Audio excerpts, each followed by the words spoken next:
어느덧 이제 6월달도 하순으로 접어들어가 오늘 6월 23일 날 역대하 19번째 1절로 11절 말씀을 가지고 쓴소리도 들을 수 있는 믿음이 되라. 쓴소리도 들을 수 있는 믿음이 되라. 라는 제목으로 말씀의 은혜를 나누겠으나 이제 남한국 7대 왕으로서 여호사밧을 선한 왕으로 정의한다고 그러는데 여러분 기억하십니까? 남한국 3대 왕이 누구인지를 기억합니까? 첫째 누굽니까?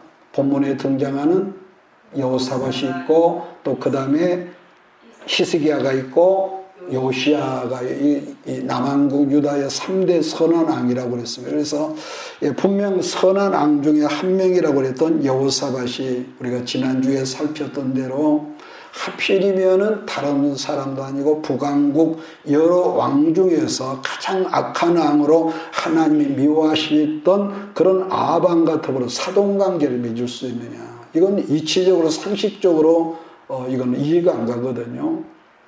이런 사람도 어떻게 선한 왕이라고 그랬을까? 그게 다른 사람이란 모르겠는데 어떻게 그런 찌질한 그 아합하고 사돈관계를 맺을 수 있었겠는가? 그런데 성경은 우리가 말씀하기를 뭐라고 합니까? 의인은 한 사람도 없대. 한 사람도. 그렇게 성경은 우리에게 다가오거든요. 자, 그렇다면은 하나님 나라인 천국은 어떤 사람이 가느냐? 우리는 선한 사람이 간다고 그렇게 말할 수가 있겠죠. 예수 안에서 말도 착하게 하고 불량한 짓도 안 하고 그게 아니라 누구나 다 우리가 하나님 앞에 죄인이지만은 예수를 진심으로 믿고 진심으로 회개한 사람만이 천국에 들어가. 그러니까 죄가 없는 사람이 들어간 것이 아니라 있던 죄 문제가 하나님 앞에 예수 피로 해결된 사람이 간다. 할렐루야.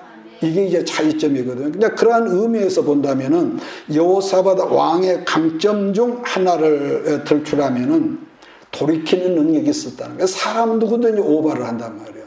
여러분도 이렇게만 놔도 다윗 왕 같은 경우도 그 충성되고 하나님이 기뻐하시는 왕도 자기 욕심 때문에 살인을 했고 자기 그 정욕 때문에 다른 남자의 아내를 훔쳐다가 자기 아내를 삼았고 교만하고 하나님 앞에 자기 이름을 드러내려고 하는 망령됨도 그의 그 후반부에 있었지만 그러나 그럼에도 불구하고 하나님 앞에 네가 죄인이야 이렇게 책망할 때에 돌이키는 능력이 있었기 때문에 하나님은 다윗을 사랑하셨고 그를 축복하셨다는 것을 우리는 잊어서는 안 될 것입니다. 그래서 어찌든지 불신앙으로 아람과 이 아합과 동맹을 맺어서 잠시 헷갈리는 행동을 여호사밧이 했지만은 아합은 어떻게 하면 결국은 죽었습니다.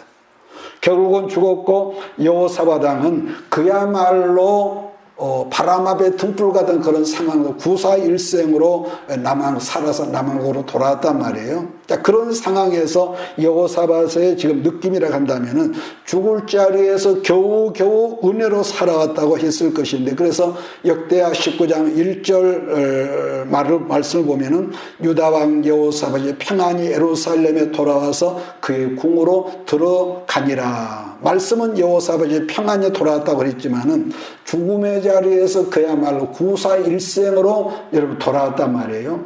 그럼 여기서 우리 같은 인간으로서 그가 뭘 느꼈을까 한다면은 아마 사람이 살고 죽는 것은 내가 잘한다고 된 것이 하나님께 생명은 하나님께 있다는 것을 그가 생각하지 않았을까? 이건 제 추론입니다. 왜냐하면은 보세요.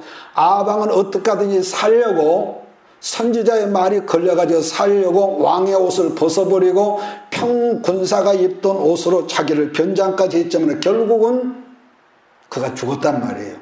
그러나 왕복을 입고 있었던 탓으로 죽음의 자리까지 갔었지만은 그가 그 죽음의 자리에 살아서 지금 남한국으로 돌아왔습니다. 아마 이때쯤 여호사밧은 굉장히 안도하는 그 마음도 있었겠지만 긴장도 되었고 많이 피곤해하는 마음도 여러분 있었을 거란 말이에요. 그랬을 때 사람이라면 누구라도 이제는 내 집에서 편안히 좀 쉬자는 그런 어떤 안식을 강구하는 그런 마음이 있었을 거란 말이에요. 나름 찹찹한 마음으로 예루살렘으로 지금 군인들과 신하들과 지금 돌아오고 있습니다. 그런데 여호사밧 왕을 맨 처음에 맞이하는 선지자가 있었다 그러면 본문으로 누구라 그럽니까? 에후라는 선지자입니다. 에후라는 선지자가 있는데 이 사람은 여호사밧 왕 아버지 누굽니까? 기억하십니까? 여호사밧 왕 아버지 아사왕이거든요. 아사왕 때 선서를 많이 했던 선지자, 그가 누구였습니까? 하나니라는 선지자의 아들이 지금 에호라는 이름을 가진 선지자. 그러니까 아버지도 선지자요, 여기서는 아들도 선지자입니다. 아마 그래서 이제 우리가 이런 관점에 볼 때 이 가문은 하나님 앞에서 쓴소리만 잘하게 하는 그런 선지자의 가문이었다. 이렇게 우리가 보거든요. 하나님의 선지자가 전쟁터에서 기진맥진 구사일생으로 돌아오고 있는 왕에게 쓴소리라는 장면을 우리 찾아서 함께 읽어보겠습니다. 9장 2절에 19장. 하나님의 아들 선견자 에후가 나가서 여호사밧 왕을 맞아 이르되 왕이 악한 자를 돕고 여호와를 미워하는 자를 사랑하는 것이 옳으니까 그러므로 여호와께로부터 진노하심이 왕에게 임하리다. 에후의 아버지 선지자도 여호사밧 왕의 아버지 아사왕에게 그 많은 군병 58만 명 앞에서 굉장히 듣기 거부한 쓴소리를 했단 말이에요. 그랬는데 지금 하나님의 아들이었던 에후 선지자도 여러 신하들과 무무백관 앞에서 여호사밧 왕에게 혹독한 책망으로 지금 쓴소리를 하는 거예요. 자, 그럼 여기서 객관적인 면에서 여러분에게 제가 질문을 하겠습니다. 여러분이 지금 남한국 왕 여호사밧이었다면은 지금 선지자가 쓴소리를 하는데 어떤 반응을 했을까? 자, 여러분의 입장에서 물어봅시다. 잠깐만. 내가 지금 왕이거든. 마음이 낮아 있을 때는 겸허하게 받아들이지만 마음이 높아 있을 때는 오히려 아사왕처럼 하나님의 오게 받은 것처럼 분노하지 않나요? 글쎄, 이론적으로는 많은데 이하동문? 저는 네가 감히 나한테 그런 말 어쩐가 그 대신 그렇습니까? 여러분, 지금의 그 민주주의라고 하는 일국의 대통령도 이 절대 권력이 굉장하단 말이에요. 그런데 그 당시는 뭐 말할 것도 없죠. 죽음의 자리에서 겨우 살아 돌아왔고 이제는 겨우 안도하면서 예루살렘 성으로 돌아오고 있는데 하나님의 선지자라는 사람이 자기를 보자마자 혹독한 소리를 아주 쓴 소리를 했다는 거예요. 그것도 1대1 많은 신하들이 보고 있는 그 현장 속에서 아마도 모르긴 몰라도 분노가 부글거리고 우라가 치밀어 오르지 않았을까? 사람이니까. 그러니까 이것은 왕이 아니라 일반 평범한 여러분 평민이라 했을지라도 우리가 예를 들어서 하루 종일 내가 남편이 예를 들어서 일터에서 땀 흘리며 더워야 더울어서 수고하고 왔는데 집에 돌아오자마자 부인이라는 사람이 좀 이따가 말 좋은데 이 말 저 말 막 듣기 거부한 잔소리로 공박을 한다면은 아마 어지간한 남편이라면은 이거 한번 뒤집어 버려 이런 어떤 그런 오기가 나왔을 수도 있을까요, 없을까요? 일반적으로 객관적으로 생각을 합시다. 그냥 여호사밧 왕 아버지 아사가 36년 통치를 그야말로 잘했는데 나머지 5년 동안 이 망할 짓을 도맡아 했다고 그랬단 말이에요. 그 에후의 아버지 하나니가 책망을 했을 때에 그 순종자라던 사람 아사가 그걸 자기가 걸러낸 자에 분노함으로 말미암아 선지자를 어떻게 합니까? 감옥에 덜컹 가둬버렸단 말이에요. 그런데 지금 아사 왕의 아들 여호사밧이 그 아버지와 똑같은 지금 상황이 있어. 똑같은 상황에. 아버지 아사는 하나님의 선지자에게 분노했다가 거기에 대한 징벌로 말미암아 이 발에 치명적인 병이 들어서 침상에서 일어나지 못하고 그대로 죽었다고 그랬지만은 그 아들 여호사밧은 본문에 아사왕과 여러분 다르게 걸러냈다는 거예요.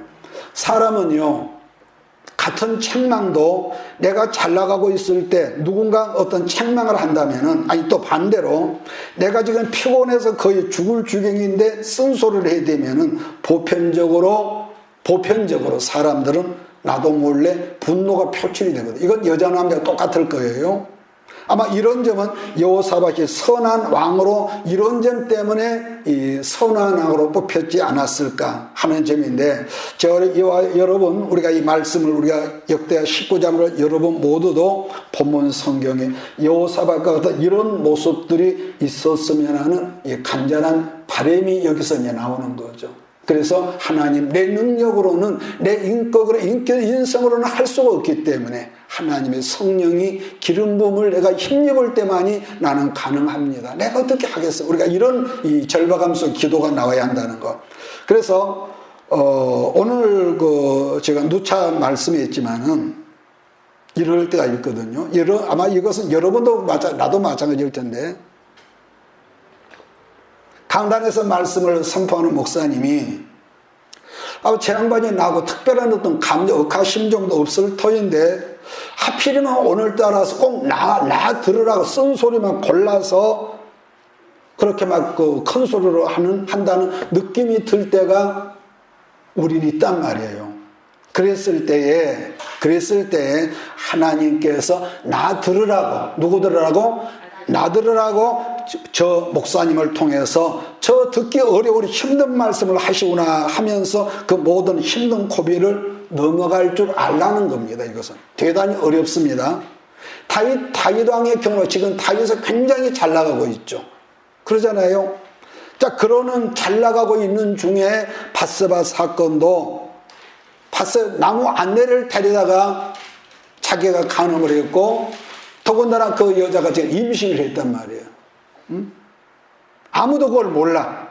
또 그걸 안다 할지라도 그런 왕에게 누가 당신이 잘못했다, 이렇게 당신이 살인자다, 간음자다, 이렇게 누가 책망할 사람 있었겠냐. 그 절대 이 군주 그 제도에서 아무도 몰라. 그랬는데 1년이 다 갈 즈음에 하나님께 쓰시는 선지자 나단이 와서 대뜸 당신이 살인자고 당신이 가늠한 사람이다, 나쁜 놈이라고 이렇게 정면에서 욱박질렀을 때 다윗의 그 반응에 대한 행동을 우리가 생각을 하자는 거죠. 그 자리에서 다윗 왕이 꼬꾸라져 가지고 회개하고, 그래서 내가 도둑놈입니다, 자복하고 통회할 때에, 그렇습니다, 쓴소리를 들었을 때에 엎드러지니까 하나님은 뭐라고 합니까? 다 용서하시고 뭐죠? 더 크게 축복하셨던 거.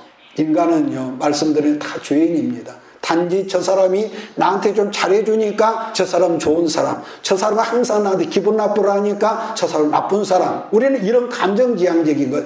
단지 그러니까 좋은 사람, 나쁜 사람이라는 것은 나한테 좀 잘해주면 좋은 사람. 이 말이 이해가 됩니까? 우리는 다 그래. 조금 친절하게 대해주면 저 사람 좋은 사람. 그러거든요. 자, 그런데 하나님께 귀 쓰임을 받았던 사람들의 성경을 찾아오면은요, 범죄하지 않았던 깨끗한 사람이 아니라 하나님께서 쓴소리를 하실 때 그 말씀을 듣고 말씀 앞에 회개하고 하나님 앞에 엎드리는 사람들로 하여금 하나님의 글을 큰 그릇으로 쓰셨더라. 이건 구약성을 읽으면서 우리가 그걸 다 얻어진 교훈이란 말이에요. 물론 하나님의 사람들이 잘했을 때 쓴소리로 다가오는 경우는 별로 없죠. 그러거든요. 그러나 혹 쓴소리로 내 믿음의 그 사람의 믿음의 중량을 달아보실 때가 있습니다. 하나님 일부러 그러실 때가 있는데, 그랬을 때에 우리가 주의해야 할 것은 절대로 그 말씀 앞에 분노함으로 대적하는 마음을 품지 말라는 것을 우리는 19장에서 오늘 보는 것이죠. 그래서 사실 어떤 억울함이 있을 때는 솔직히 우리는 감정이 다 있기 때문에 나도 입을 열어서 한번 쏟아붓고 여러분 싶을 때가 있단 말이에요. 예를 들어서 가장 가까운, 이거는 하나님과 나사가 가장 가까운 이 부부관계에서도 여러분 그럴 때 있단 말이에요. 그러니까 옛날 어른들이 1시를 참으면 10시가 편하다는 그걸 내가 알아. 그걸 알거든요. 그래서 그랬는데도 참으려고 그러면 이 입이 이게 가만히 있지를 않는 거예요. 입이 막 따발총을 쏴. 그랬을 때라도 사나워진 입을 여러 복수하듯이 반응하지 말라는 말씀이고, 그랬을 때에 나를 낮추는 엎드림이 있을 때에 지금보다 훨씬 도약하는 역사가 나타날 줄 여러분 믿으십시오. 사람은 어쩔 수 없습니다.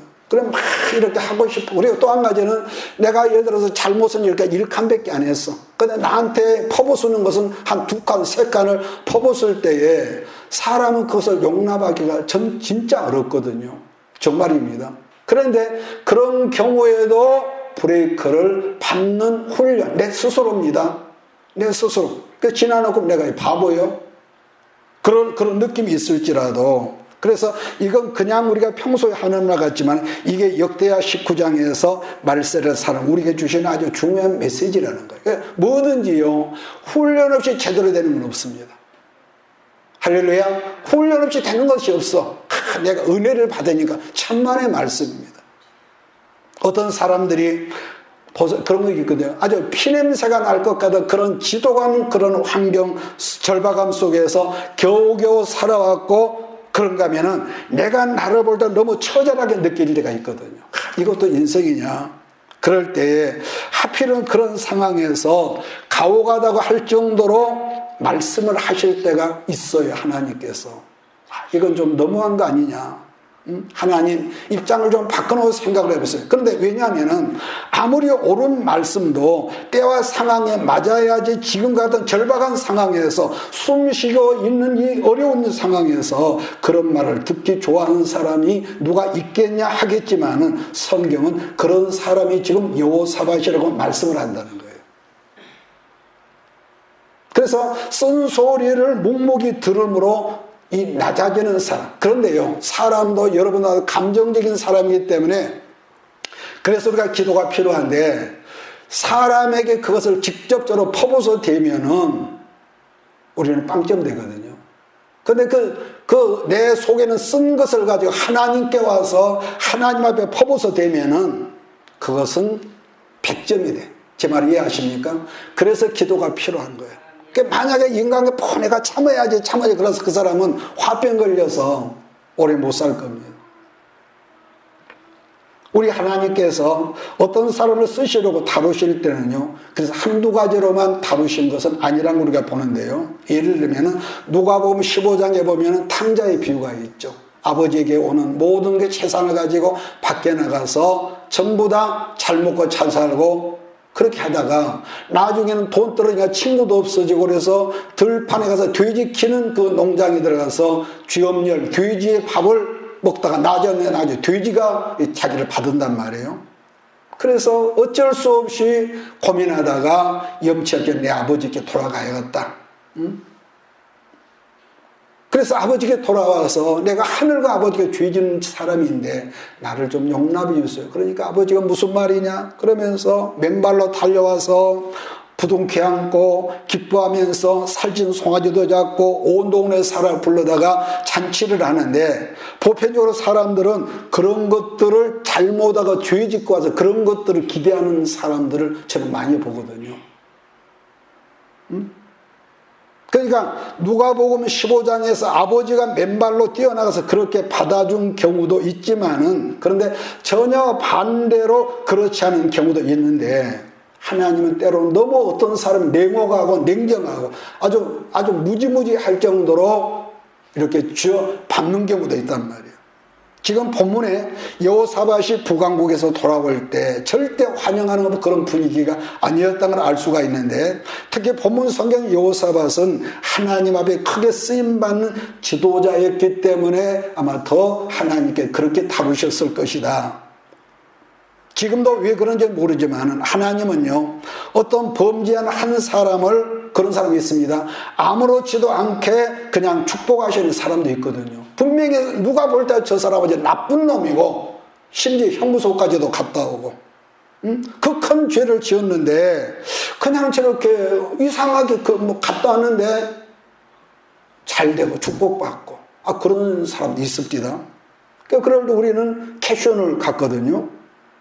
근데 그런 경우도 있지만은 반면에 어떤 사람은 객관적으로 봤을 때 사실 그 사람은 별 잘못한 것도 없는 것 같고 믿음으로 살다가 어쩌다 한두 번 그렇게 잘못을 했는데 하나님은 엄청나게 무섭게 다루시고 마치 욥을 고난 가운데 있게 하신 것처럼 아주 긴 세월 동안을 혼을 내시는 그런 사람도 있더라는 거예요. 한 예를 들면 그렇게 충성했던 모세를 객관적입니다. 예를 들어서 우리가 볼 때에 별 잘못도 아니잖아요. 사람이 한번 성질 낼 수도 있는 건데 무리만 물가에서 한번 그렇게 했다고 하나님 뭐 그렇게 가나안 땅에도 못 들어가게 하고 모세가 하나님 나 좀 들어가게 주세요 그러니까 뭐라고 합니까? 그런 기도는 하지도 마라. 하나님이 그러셨단 말이에요. 사랑의 하나님이. 물론 누구나 다 그런 것은 아니지만은 하나님께서 다른 사람들로부터 큰 그릇으로 사용하려는 사람은 더 긴 세월 동안 더 가혹하고 학독하게 그 사람을 이렇게 다루시는 경우도 있더라는 거예요. 다 그런 건 아니지만은요. 옛말에도 오래 앉았던 새가 높이 올라간다는 말도 있지만은 언제 그런 사람들이 올라가냐 이렇게 말할 때에 하나님 앞에 묵묵히 듣는 귀가 있을 때라는 거죠. 묵묵히. 좋은 말이 달콤한 말이 누구든지 다 듣지. 중요한 것은 사람이 입을 통해서 하나님은 말씀하시지만 그 말을 사람의 말로 들으면은 약효가 없다는 거예요. 사람의 말로 들으면 약효가 없다. 그러므로 우리는요, 말세를 사는 우리는 따뜻한 말씀에도 아멘할 줄 알아야지만은 가끔은 내가 소화하기 힘든 쓴소리가 들려올 때도 뭐라는 거예요? 아멘할 수 있는 저와 여러분 되길 주의로 부탁을 합니다. 그럼 왜 그러냐겠죠? 우리가 베드로전서 2장 9절을 보면 택하신 족속의 왕같은 제사장들은 거룩한 나라요 그의 소유된 백성이기 때문에 그렇다는 건데 그래서 이처럼 철저하게 다루실 때도 있더라는 거죠. 지금 야사왕과 여호사밧을 비교하면서 생각해 보는 것은 우리는 많은 순간에 어떻습니까? 지금까지 살아온 지난날을 보면은 야사왕의 길을 걸어올 때가 굉장히 많았습니다. 겉으로 볼 때는 목사님이고 겉으로 볼 때는 직분자고 장로고 성령 충만한데 내가 나를 말씀에 비춰볼 때에 나도 지금까지 살아온 세월이 아사왕이 35년, 6년으로 들어갈 때에 벌컥 화를 내는 그런 이 관점에서 내가 인생을 살아왔구나. 그럴 때가 있거든. 왜냐하면 아사왕은 하나님 앞에 분노를 표출했거든요. 말씀 앞에서. 뭐라고 합니까? 네가 왜 하나님이 없는 하나님을 의지하고 기도하던 사람이 아람 나라와 동맹 맺고 사람을 의지했느냐 그랬을 때 아사왕도 그 말이 맞는 말이라는 걸 알았을까요? 몰랐을까요? 객관적으로 지금 자기를 책망하는 그 하나님의 말을 그 말이 옳은 말인 줄 알았을까? 그런 말인 줄 알았을까? 옳은 말인 줄 알았을 겁니다. 그러거든요. 그런데 듣기 싫은 거예요. 지금은 듣기 싫어.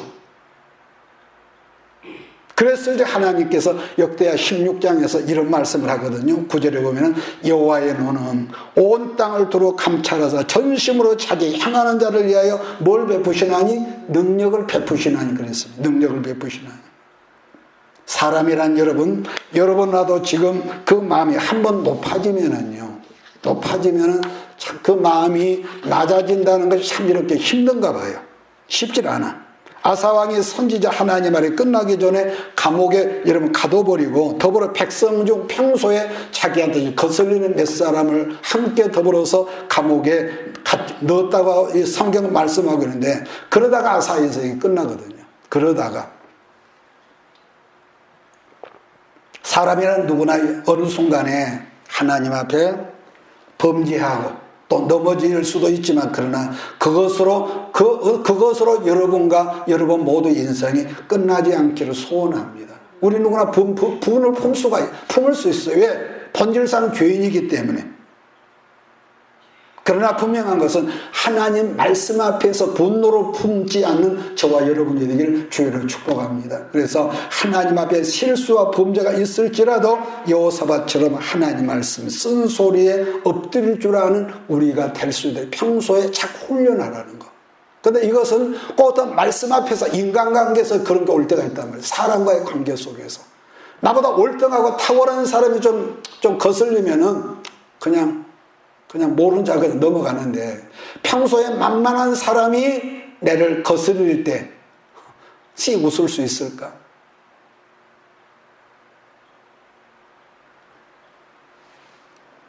자, 여호사밧이 지금 쓴소리를 잘 경청했더니 하나님께서 좋은 말씀도 하신 걸 보는데 3절을 우리 한번 제가 읽겠습니다.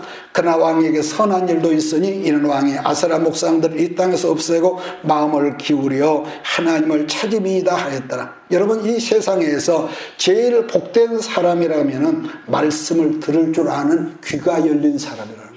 말씀을 우리가 그냥 듣는 것 같죠? 오직하면 예수님께서 이 땅에 오셨을 때 귀 있는 자는 들을지니라. 다 듣는 게 아니란 말이에요.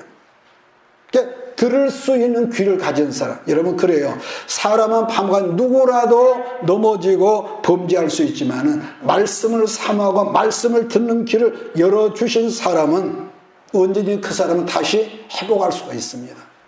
할렐루야. 예. 아사도 큰 복을 받았고 아사도 범죄했지만 문제는 아사는 말씀을 들을 때 분노함으로 하나님 앞에 반응함으로 말미암아 그 인생에 하나님의 능력 밖에 살다가 끝이 났는데 사람이 힘을 여러분 회복하지 못했다는 것은 곤몸이 병이 들어서 다시 일어설 수 없었다는 것. 그 침상에서 이 아사왕이 죽었거든요. 그런데 그 아들 여호사밧도 아버지 아사왕처럼 똑같이 범죄했고 똑같이 지금 말씀 앞에 쩔쩔매는 그런 상황 속에 있었지만은 그가 말씀 앞에 자기를 낮췄다는 거. 그랬더니 자기 아버지 시절 어떤 문제로 죽지 아니하고 다시 일어나서 하나님 나라를 통치할 능력을 받았다는 거. 그래서 역대하 17장, 18장, 19장, 20장이 여호사밧에 관한 이 말씀이거든요. 그런데 수많은 왕들 중에서 오직 여호사밧 왕만이 했던 것이 있었다고 그래. 그게 뭐라고 기억을 합니까? 성경 이 사건이 왜 북왕국 아방과 더불어서 남왕국 돌아와서 했던 일이 뭐냐? 성경을 가르치는 교사를 세워서 전국을 순회하면서 모든 백성들에게 하나님 말씀을 가르치는 위대한 역사를 행했다는 거예요. 그래서 가르치는 일과 그 다음을 보면은 가르치는 일을 이렇게 오늘날 문자 시스테마를 했다는 것인데, 즉 뭐라고 할까? 백성들에게 말씀을 가르쳤는데 그 이후에 백성들이 하나님 말씀으로 사는지 안 사는지, 순종하는지 안 하는지를 확인했다는 거거든. 확인했다. 왜냐하면은 이건 여러분도 나도 마찬가지인데요. 말씀을 들었는데 우리가 삶 속에서 말씀을 순종하지 않으면은 자기 개혁이 어렵습니다. 이건 이렇게 나도 마찬가지예요. 박목사도 마찬가지예요. 그러니까 말은 해놓고 나는 뒤에서 엉뚱한 짓을 하면 내 스스로 개혁이 안 돼. 지식은 내가 있어서 했을지라도. 그런데 말씀을 듣고 내가 삶으로 순종을 하면은 자기 개혁이 우리는 얼마든지 가능해요. 왜? 말씀이 주는 능력이 있거든요. 자, 4절로 6절을 같이 봅니다. 시작. 여호사밧이 예루살렘에 살더니 다시 나가서 브엘세바에서 에브라임 산지까지 민간에 두루다니며 그들의 조상들의 하나님 여호와께로 돌아오게 하고 또 유다 온 나라의 견고한 성읍에 재판관을 세우되 성읍마다 있게 하고 재판관들에게 너희가 재판하는 것이 사람을 위하여 할 것인지 여호와를 위하여 할 것인지 살피라. 너희가 재판할 때 여호와께서 너희와 함께 하심이라. 아이들의 특성은요, 영육간에 부드러운 걸 좋아하거든요. 부드러운 거. 그러나 그런 아이가 성장하면은 어른들이 먹는 것을 더불어 같이 먹습니다. 무슨 말을 하고 싶냐면은 쓴소리, 거칠고 딱딱한 음식을 우리는 쓴소리라고 한단 말이에요. 거칠고 딱딱. 그러니까 어렸을 때는 소화가 안 돼. 그래요. 그래서 말씀을 쓴소리라도 때로는 들을 때에 우리의 속사람이 성장하고 또 뭡니까? 들을 줄 알 때에 아울러서 성숙의 역사가 있단 말이에요. 성장과 성숙입니다. 때로는 강단에 쓴소리가 들려올지라도 그걸 사람의 말로 감정적으로 듣는 사람은 나도 몰래 뭐죠? 분노가 나오죠. 분노하지만은 하나님 말씀으로 들을 줄 아는 사람은 축복의 그릇이 확대된다는 거예요. 믿습니까? 이게 다르거든요. 그러니까 왜냐? 이성적으로는 쓴소리로 사실 그 말이 불편하지요. 사람인데 괴롭지만은 그러나 그 말씀 앞에 그럼에도 불구하고 아멘 하면은 자기도 몰래 일어설 수 있는 힘이 그 말씀 때문에 온다는 것이죠. 그래서 우리가 사무엘 성경의 사무엘 이 상의 특징이라고 하면은요, 특히 그 중에 3장에 등장하는 엘리 제사장 당시 특징은요, 하나님 말씀 희소에서 말씀이 들리질 않았다고 그랬습니다. 선포되지도 않았고 듣지도 않았고, 그래서 말씀이 시기에서 들리지 않자 이상도 없어지고, 결론은 그 시대가 엘리가 망했단 말이에요. 왜? 말씀이 없는 거예요. 말씀을 뭐 사모한 것도 없고.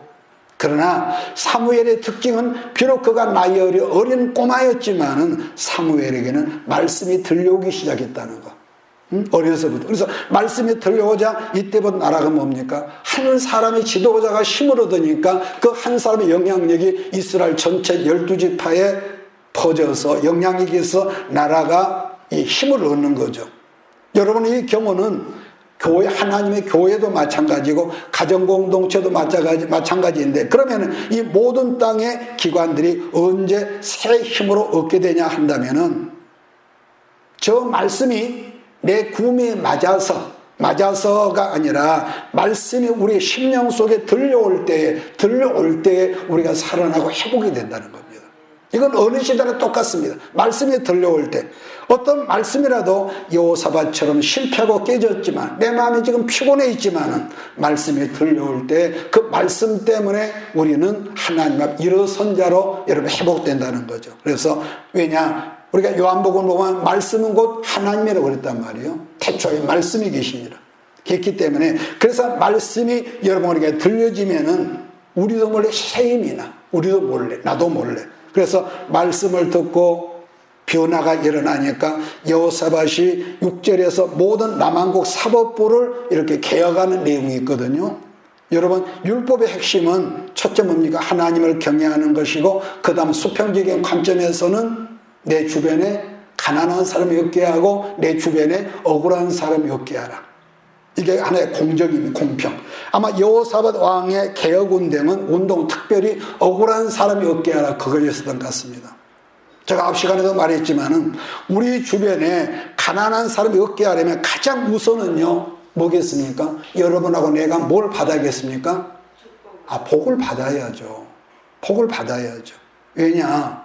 내가 받은 바 복이 없으면은 아무리 주고자 하지만 뭐가 있어야 주지. 믿습니까? 우리는요, 당연히 세상 사람의 말은 하나님이 우리 아버지니까 내가 차례껏 못했던 주 예수 이름으로 하나님 내게 복을 주세요. 복을 이거 기도해야 하거든요. 그러나 그보다 더 중요한 것은 주고 베풀기 전에 항상 하나님께 물어보는 습관을 평소에 하라는 거예요. 평소에. 이게 별거 아닌 것 같죠? 왜냐? 우리는요, 힘이 있고 물질이 너무나 교회도 마찬가지인데 이걸 자칫 하다 보면은 인심을 쓰는 그런 것이 되거든요. 인심 쓰는 거. 말씀과 기도 훈련이 잘 되는 교회일수록 제가 말 들어보면요, 봉사, 헌신이 더 어렵다. 그런 말을 제가 오래전에 들은 적이 있는데, 왜냐하면은, 기껏 봉사와 헌신을 했지만은, 나 때문에 억울함이 생기고 불평을 한 사람이 있더라는 것이죠. 이것은 다르게 말하면은, 우리가 이 봉사와 헌신의 균형을 잘 잡아가면 괜찮은데, 그 한 예로 사도행전의 오순절, 여러분 그 성령 충만한 교회라도 어떤 문제가 생깁니까? 그 성령 충만한 기적 역사가 하루 5,000명이 몰려드는 그런 상황인데도 히브리파 유대인들과 헬라파 유대인들 가운데 다툼과 원망하는 일이 생겼다는 거예요. 그 성령 충만한 교회에. 왜 그랬을까? 균형을 잡지 못했기 때문에.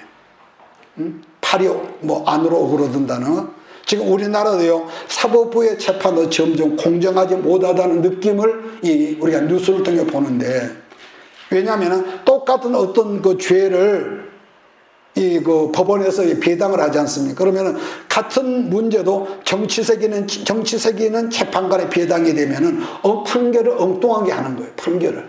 그 정치적인 어떤 그 노선 때문에. 아마 그래서 하나님은 구약의 모든 재판관들에게 불의를 행하지 마라. 이 말이었는데, 레위기 19장 15절을 우리가 한번 찾아보면서 오늘 말씀을 정리하겠습니다. 레위기 19장 15절.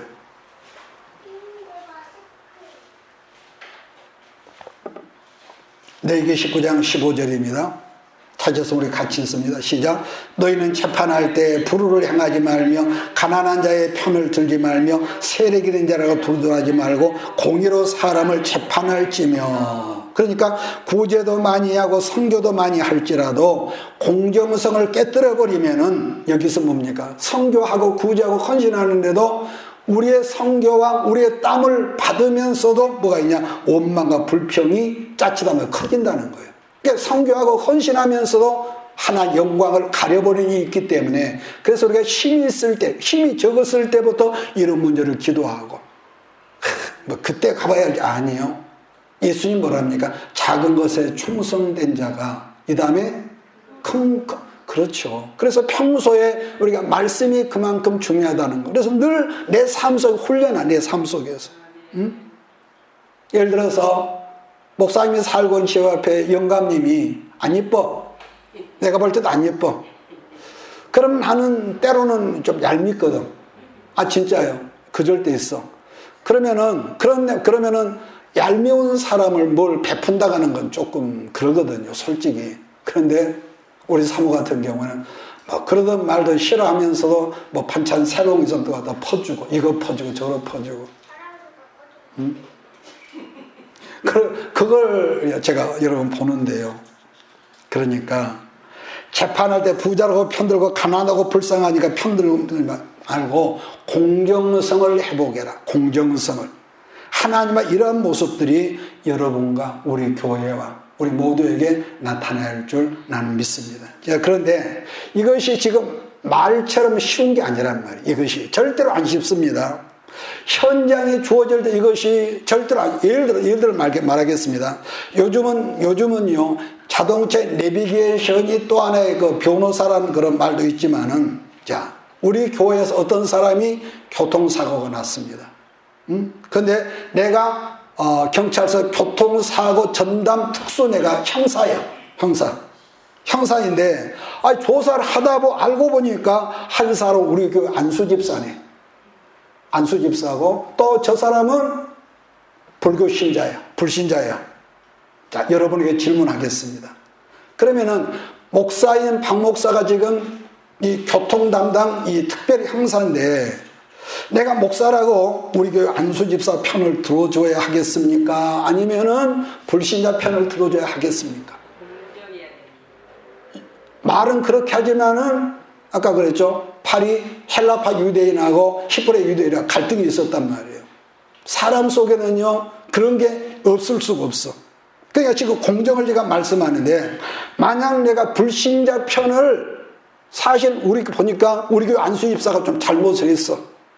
그래서 공정히 한다면서 내가 불교 신자 편을 형사로서 들었을 때에 교인된 여러분들이 나를 향해서 뭐라고 말을 할까?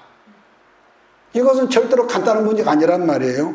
아니 저 사람이 우리 교회 목사님 맞냐고 아마 입이 이만큼 나가지고, 특히 그 사고를 하던 안수집사가 이만큼 나오지 않을까? 그러면은 불신자 편을 들어줘야 할까? 무슨 말을 하고 끝내냐 하면요, 공정이라는 관점이 말은 하기 쉽고 듣기는 쉽지만은 실생활을 적용할 때는 절대로 쉬운 일이 아니더라는 것입니다. 그래서 하나님은 뭐라고 합니까? 가난하다고 그를 두어하지 말고 부자라고 힘 있다고 그 편을 들지 말라는 거. 그러니까 지금 말씀한 공정을 여호사밧 왕이 나중에 시스템화했다는 거예요.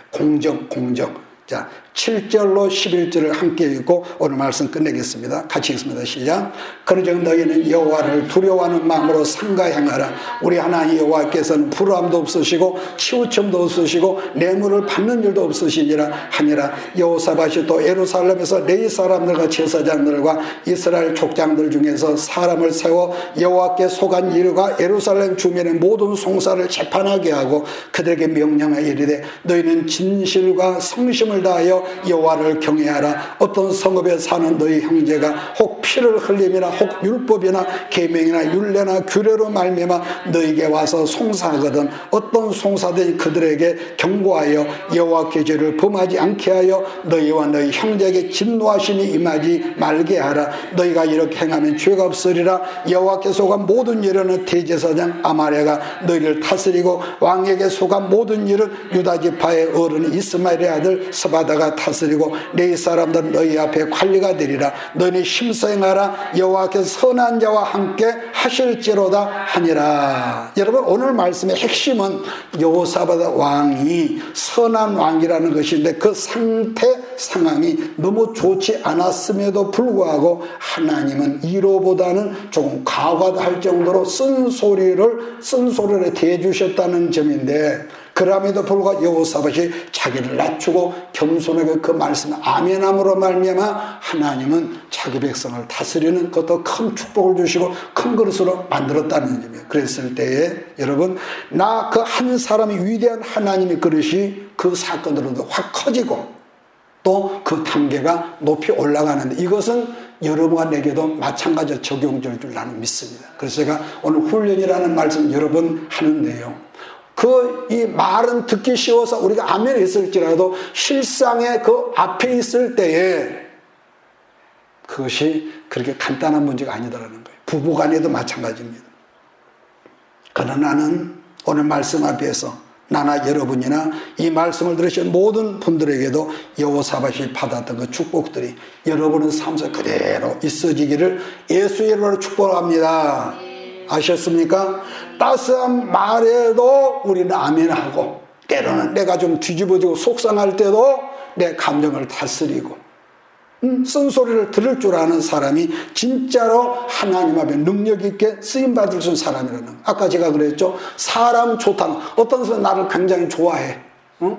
좋아해. 그러면은 그 사람이 나를 좋아한다는 게 뭐냐는 말이에요. 자기한테 조금 내가 좋게 했다는 거.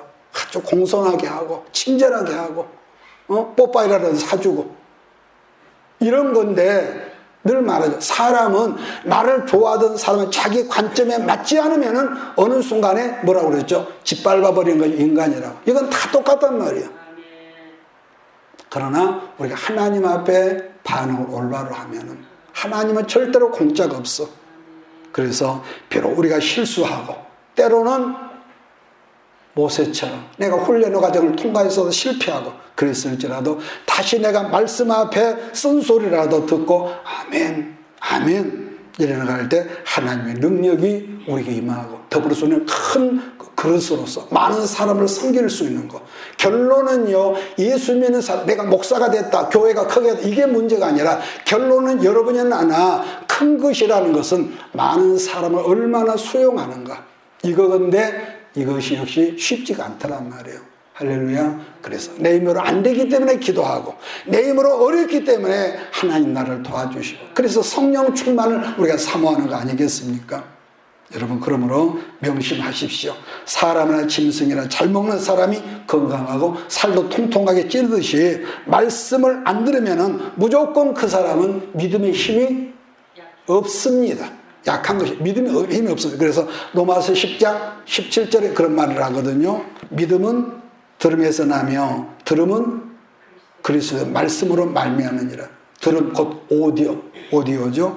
이 오디오란 영적 생명에서 빠질 수 없는 하나의 중요한 과정이기 때문에 한 주간 동안도 이런 말씀 안에서 기도가 있고 승리가 있고 응답이 있는 저와 여러분 되기를 주의 이름으로 축복합니다.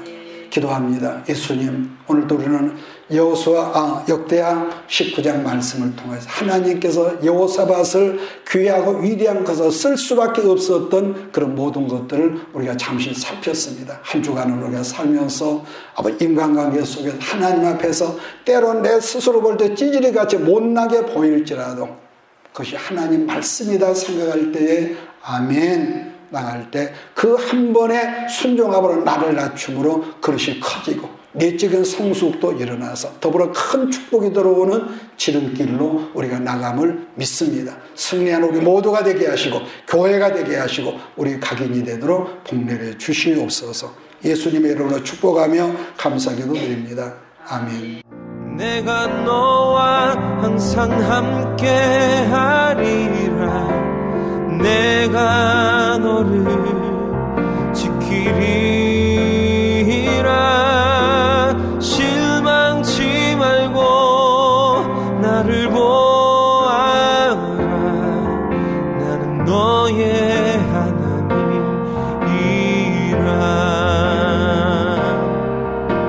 실망치 말고 나를 보아라.